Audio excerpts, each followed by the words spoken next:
বিসমিল্লাহির রহমানির রহিম। আসসালামু আলাইকুম ওয়া রাহমাতুল্লাহি ওয়া বারাকাতুহু। ইরিধান কাটা হয়ে গেছে, প্রায় 1 মাসের বেশি হয়ে গেছে। এখন ইরিধান কাটার পরে মাঠে এখন আসলাম একটু দেখার জন্য। আজকে অনেক প্রচুর রোদ এবং গরমও, তারপরে আসলাম যেহেতু একটু দেখি। এখন এই ধান কাটার পরে জমিনগুলোতে সবুজ ঘাস হয়েছে, ছাগল গরু এবং পাশাপাশি রাজহাঁসগুলোও খাইতেছে। রাজহাঁস আবার ঘাস খায়, বিশেষ করে অনেক জায়গায় অনেক জমিনে নিচা জমিগুলো একটু বৃষ্টির কারণে একটু পানি জমছে, তো মাঝে মধ্যে হাঁসও দেখা যায়।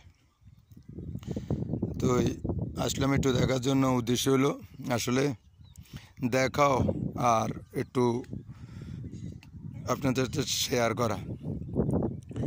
এই যে আমাদের এই মাঠটা অনেক বড় ছিল, এই মাঠটা কিন্তু এখন অর্ধেকের চেয়ে কমে গেছে।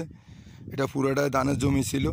এখন প্রায় আজকে 8-10 বছর ধরেই মানুষে বেড়ি করার পরে মাছের চাষ করার জন্য বেড়ি করে ফেলতেছে। এখন কিন্তু ধানের জমি কমে যেতেছে। আমার মনে হয় 2-5 বছর পরে এই মাঠের মধ্যে হয়তো ধানের জমি পাওয়া যাবে না মনে হয়, যেভাবে দেখা যাচ্ছে।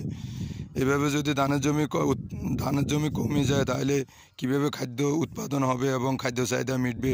আমাদের যেভাবে দেশের জনসংখ্যা বাড়তেছে, সেই জন্য কর্তৃপক্ষ সরকার চিন্তা করবে আসলে এইভাবে কি একটা দেশ কীভাবে চলবে।